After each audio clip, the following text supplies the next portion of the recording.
quand on parle de Olam Haba, forcément, on n'arrive pas à imaginer qu'est-ce que c'est. Et par rapport à l'infini, tout ce que tu pourras avoir de fini n'a aucune valeur, niet, rien, voilà. Dieu a créé le mal, il a créé le mensonge. Pourquoi? Parce qu'il veut qu'on fasse par nous-mêmes, qu'on ne soit pas des robots. Dieu dit maintenant, lève-toi pour faire ta prière. Et ton corps dit, reste au lit. Si Dieu voit tout, et s'il voit à l'avance ce que je vais choisir, j'ai plus de choix. Erreur.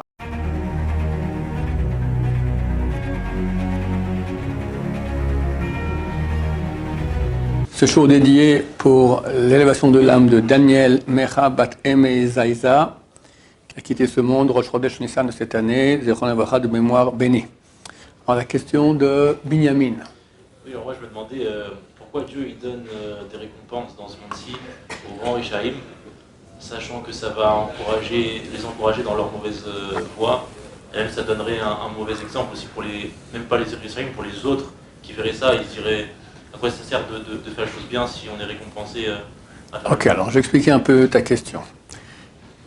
C'est une question que les gens, beaucoup de gens posent la question. Pourquoi on voit, je vais être un peu dur dans ce que je dis, mais il faut comprendre quand je parle vraiment de ça, des ordures, qui, tout va très bien. Ils sont riches, ils ont la santé, ils ont des belles vacances, tout va très bien. Et d'autres tzadikim, miskenim, rien ne va, rien ne va. Ça peut réveiller un questionnement à propos de Dieu. Je ne comprends pas, tu récompenses les Rechaim, les mécréants, les ordures. Et au contraire, les tzadikim, ils souffrent comme ça. Entre nous, ça n'existe plus aujourd'hui. C'est fini, il n'y a plus des gens comme ça. Aujourd'hui, tout le monde souffre, de A à Z. Baruch Hashem. Mais ça a existé, et la Torah en parle.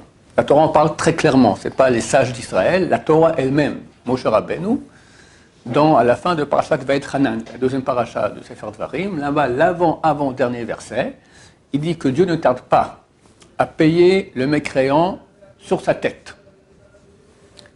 Et les gens croient, c'est quoi, il ne tarde pas à le faire payer ses péchés. C'est faux.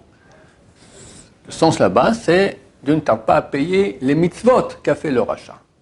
Il le paye dans ce monde, pour le perdre du monde à venir. Ça veut dire qu'il y a un monde ici qui est très court, très rapide.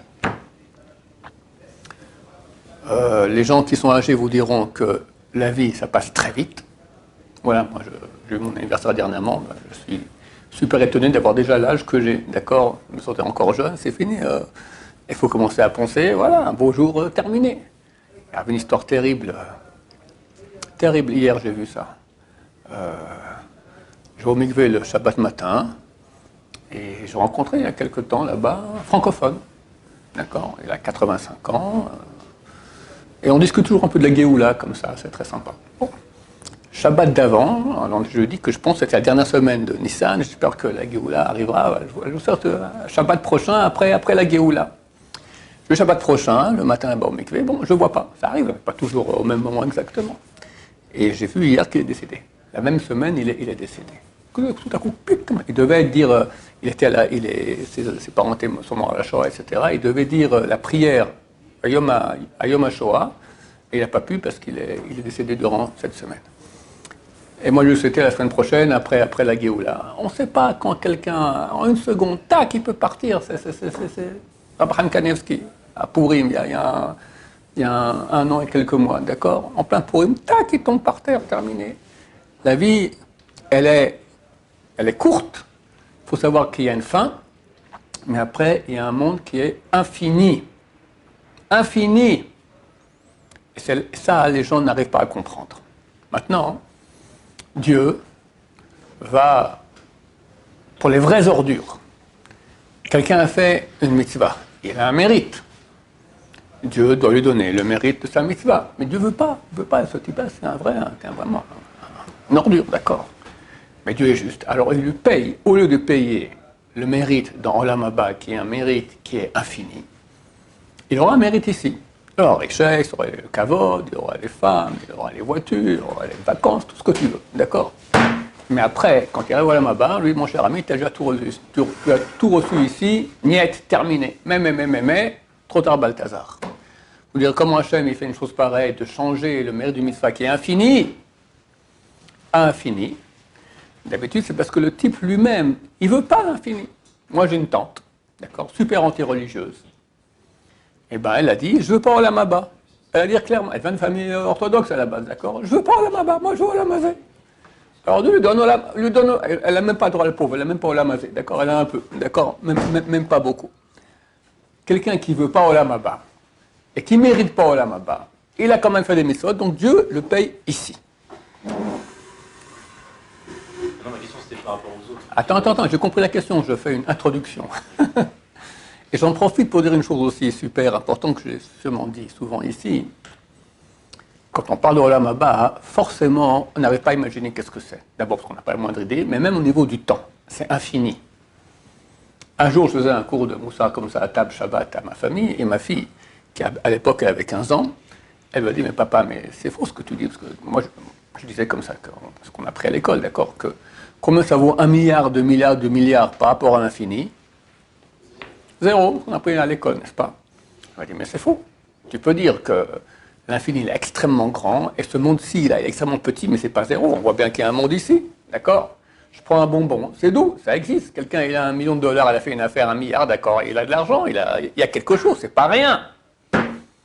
Et pourtant, les maths disent que 1 milliard, 2 milliards, 2 milliards, etc., par rapport à l'infini, ça vaut rien. Qui a raison, ma fille ou les maths? Les maths, pourquoi? Elle a raison, ma fille, tu dis que c'est rien, mais c'est pas rien. Il y a une erreur. Pourquoi? Parce qu'elle voit ce monde-ci, petit, et l'infini au Olam Haba, grand, mais fini. Parce que nous, on ne peut pas imaginer l'infini. Donc, dans l'image qu'on se fait, une image, l'image, elle est finie. Tu ne peux pas avoir une image qui est infinie. Donc, elle fait un compte et dit, ce monde très petit, au Olam Haba, c'est très grand, mais donc, le petit par rapport au grand, il est là. Où est l'erreur? C'est que ce n'est pas fini très grand, c'est infini. Et par rapport à l'infini, tout ce que tu pourras avoir de fini n'a aucune valeur, niette, rien, voilà. Ça, je voulais comme rajouter pour qu'on comprenne l'impact d'une mitzvah, un mot Torah que tu fais, une fois tu te retiens de regarder une fille dans la rue, ou parler à la Shonara, infini. Infini. Le gars de Vina, il a écrit une lettre. Il est venu en Israël, il a voulu venir en Israël. Il n'a pas arrivé pour finir. Mais il a envoyé une lettre à sa famille. Il a dit, pour chaque fois que vous retenez de parler une parole interdite, notamment la Shonara, vous jouissez d'une lumière qu'aucun ange, aucune créature céleste ne peut imaginer combien c'est grand. Rien que se retenir une fois de parler la Shonara. Donc c'est énorme. Toi tu dis, pour arriver à ta question maintenant, pourquoi Hachem il fait ça? Parce que ça va donner un mauvais exemple aux gens. Les gens vont dire, regarde, celui-là c'est une ordure, tout va très bien. Le pauvre sadique, il souffre terriblement. Ben, il y a même une expression qui dit les gentils finissent derniers. Quoi l'expression dit? Les gentils finissent derniers. Les gentils finissent derniers. Ouais, absolument. Vrai. Et ça fait partie des épreuves qu'Hachem a mis dans le monde. Hachem, il veut nous donner un libre arbitre. Si la vérité et le bien qui va avec la vérité était tellement ostensible, tout le monde verrait, l'ordure, il souffre, le tzaddik, tout va très bien, il n'y aura plus de libre arbitre. Dieu fait exactement le contraire pour que tu aies un doute. Là est l'épreuve maintenant. Est-ce que tu vas suivre maintenant ton doute ou tu vas voir, non, la Torah elle-même, elle a expliqué. Je vais en expliquer pourquoi. Il y a une logique à cela. Ce pauvre type, dans Olam Haba, il sera un pauvre type vraiment. D'accord? Et qu'est-ce qui est essentiel? Olam Haba ou ce monde-ci? Olam Haba. Donc tu peux, d'après la raison, arriver à répondre à ce questionnement que te montre la réalité. Mais il faut qu'il y ait questionnement. Parce qu'Hachem nous met à l'épreuve. Il veut qu'on fasse un travail. Dieu a créé le mal, il a créé le mensonge. Pourquoi? Parce qu'il veut qu'on fasse par nous-mêmes, qu'on ne soit pas des robots. Et on peut y arriver. Mais le mensonge, il faut bien qu'il ait quelques arguments, le pauvre, d'accord? Déjà, c'est un menteur. Alors, on ne doit même pas le croire. Alors, il y a quelques arguments. Regarde, lui, il réussit, d'accord? Il y a quelques arguments bidons, d'accord? Mais il faut comprendre que c'est bidon. Maintenant, le fait que les gens prennent exemple, Dieu le veut aussi, c'est clair. Dieu crée dans ce monde des pièges, exprès. Dieu est parfait. Pourquoi il a créé le mal? Parce qu'il veut qu'il y ait le mal. Il veut qu'il y ait libre arbitre. Donc il y a des pièges aussi que Dieu met en place. Très souvent, dans n'importe quel domaine, quelqu'un veut venir à la yeshiva. D'habitude, avant de venir, il a des épreuves qui lui font hésiter, oui, non, je voulais, mais oui, c'est fait pour. Et sur ça, tu as le mérite, beaucoup plus de mérite. Encore celui-là, il a le ratson de vouloir venir à l'Yeshiva, mais il y en a qui Mais pas toujours. Pas toujours. Des fois, il arrive et puis tout d'un coup, quelqu'un lui fait une grimace et il repart. C'est arrivé, d'accord? Ce sont des épreuves. Combien de gens montent en Israël, quelques semaines, quelques mois, puis ils repartent, d'accord? Ils viennent ici, mais c'est tout faux, d'accord? Oui, c'est tout faux. Tu crois qu'il est arrivé ici comme ça facile? La valeur d'Israël, elle est énorme. Ça s'acquiert, le Talmud dit, ça s'acquiert avec souffrance. La Torah s'acquiert avec souffrance, le Mabba s'acquiert avec souffrance. Quelle souffrance? Alors, des souffrances en soi, tout bêtement, d'accord? Ou très souvent, la souffrance de l'hésitation, du doute qui s'installe, parce qu'on voit que ça ne correspond pas à si Dieu est vrai et sa Torah est vraie, alors ça devrait aller tout seul. Non, monsieur, exactement le contraire. Ça, c'est encore pour des gens qui font la Torah, mais il y en a qui ne connaissent rien.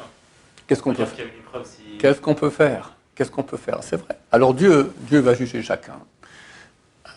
À quel point la personne, elle aurait dû voir la vérité ou pas. C'est vrai que quelqu'un qui ne croit pas à la Torah, qui a reçu une éducation anti-Torah, et tout partout où il va, c'est anti-Torah, il sera jugé, mais de façon beaucoup plus indulgente que quelqu'un qui pouvait savoir, ou qui savait. Ça, c'est Dieu qui va juger qui, quoi, comment, donc où. Et son jugement, on n'a aucun doute qu'il est parfait. Sache néanmoins que de même que Dieu met des pièges, il y a aussi des aides. Quand quelqu'un, on va dire, il est très loin de Torah, mais il a des épreuves, il est bon. Des fois, il a fait du bien autour de soi. Il aurait pu magouiller, il a un peu moins magouillé, par exemple. Rien que cela, d'accord? Et bien, grâce à ces choses-là, Dieu va l'aider, puis un beau jour, tac, on le sort de là.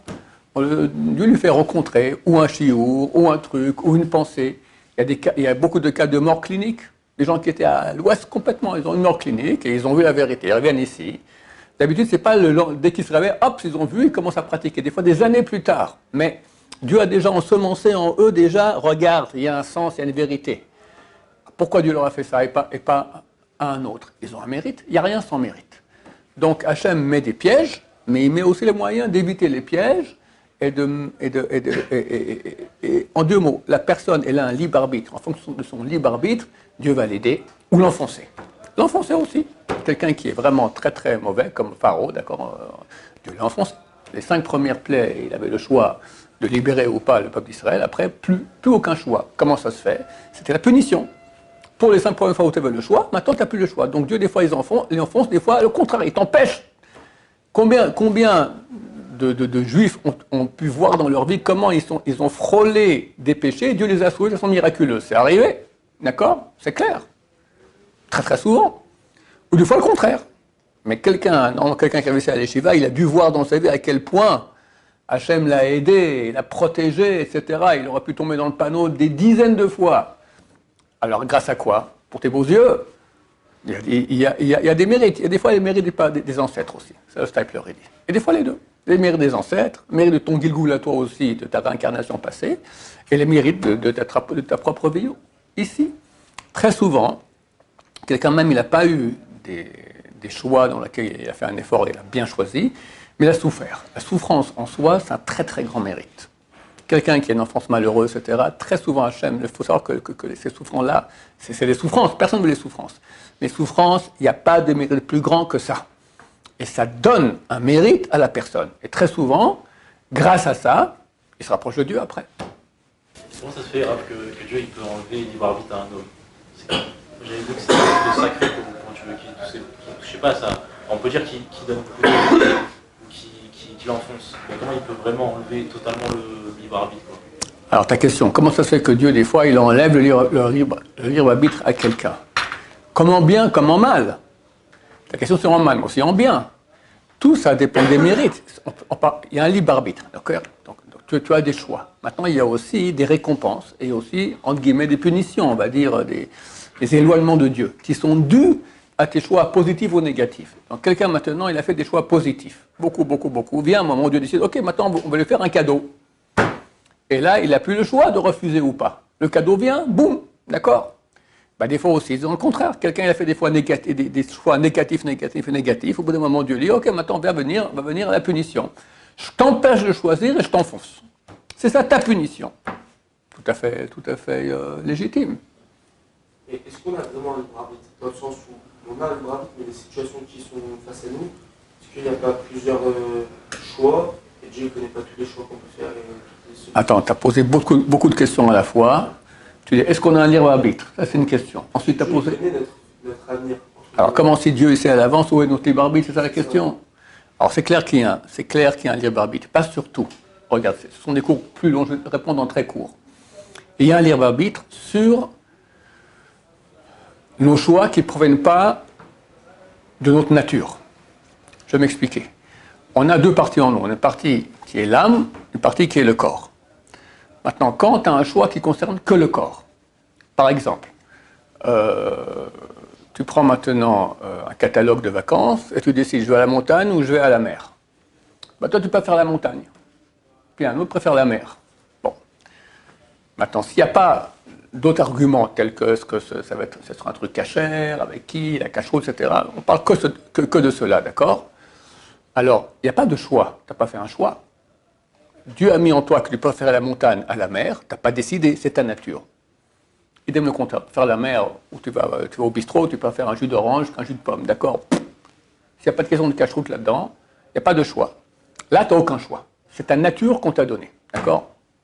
Et lorsque les gens disent « je ne veux pas faire la Torah parce que je veux être libre », c'est exactement le contraire. La Torah te permet d'être libre. Quand quelqu'un dit « je sens la Torah, je suis libre », tu n'es pas libre.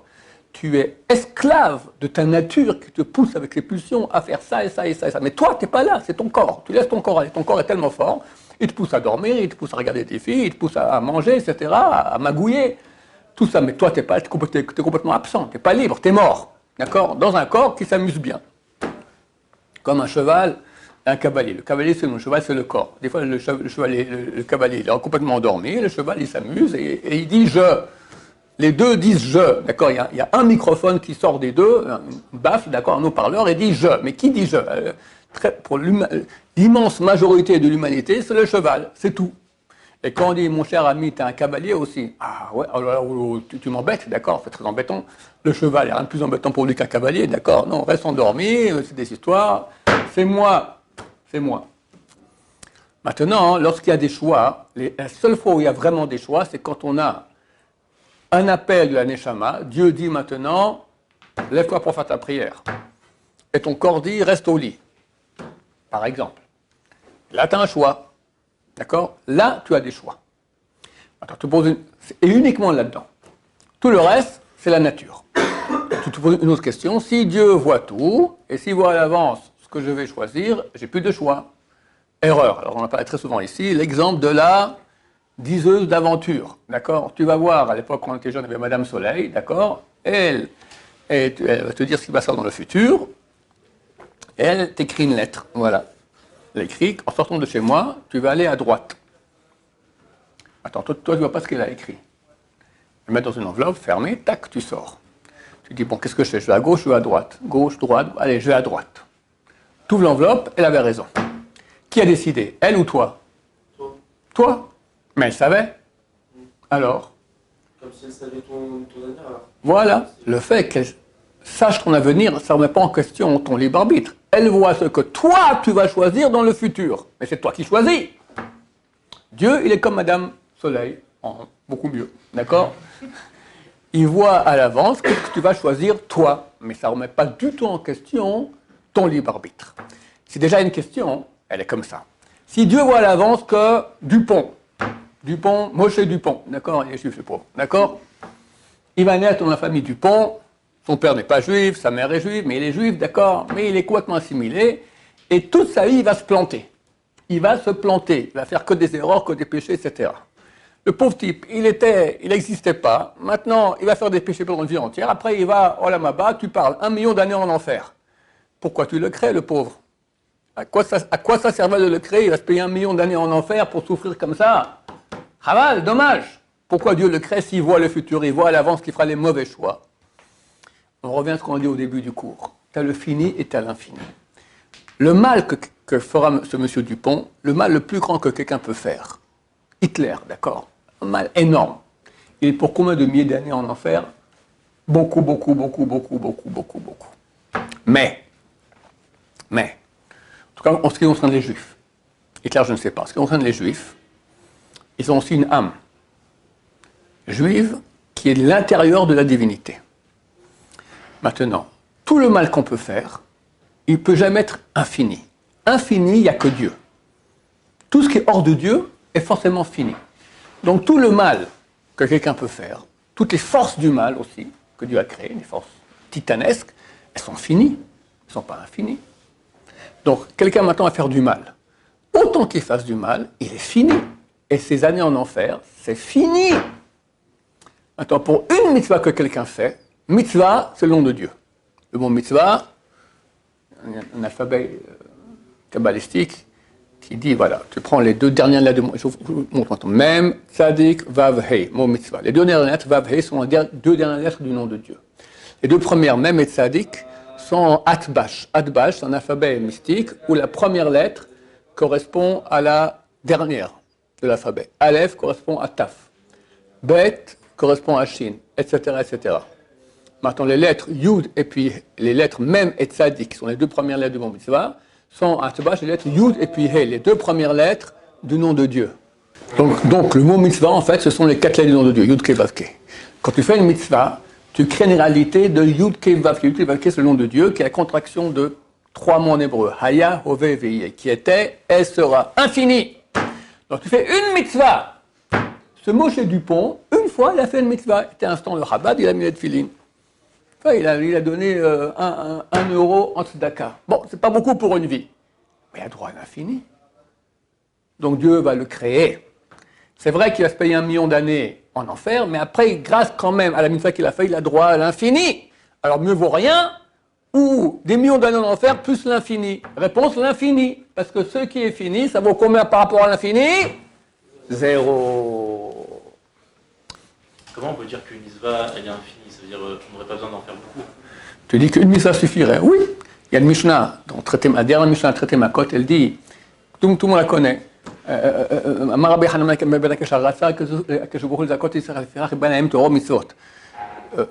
Dieu a voulu faire mériter à Israël, c'est pour cela qu'il leur a donné beaucoup de mitzvot.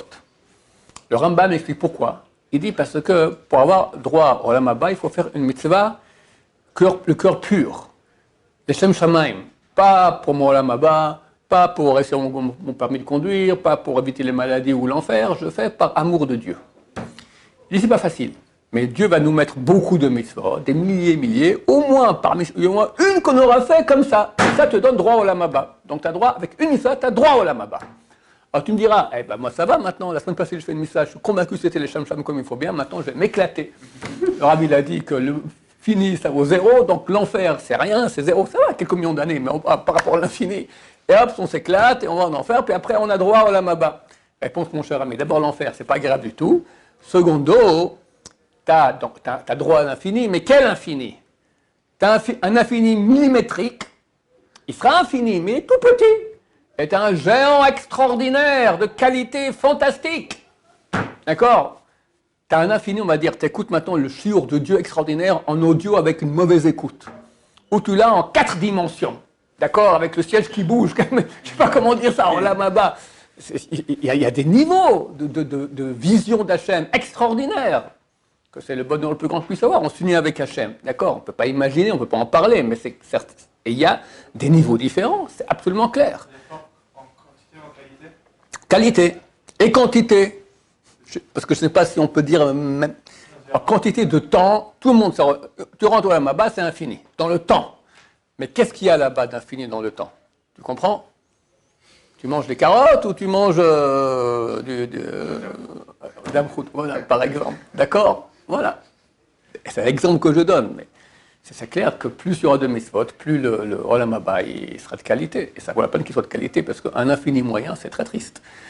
Alors, tu as le droit à l'infini, mais bon, très triste. Tu vois le type là qui s'éclate maintenant en 4 dimensions, et toi, tu n'as même pas à comprendre ce qu'il dit Hachem dans ton audio minable, d'accord, le cassettophone d'il y a 20 ans. Baruch Adonai, l'Olam, Amen, Amen.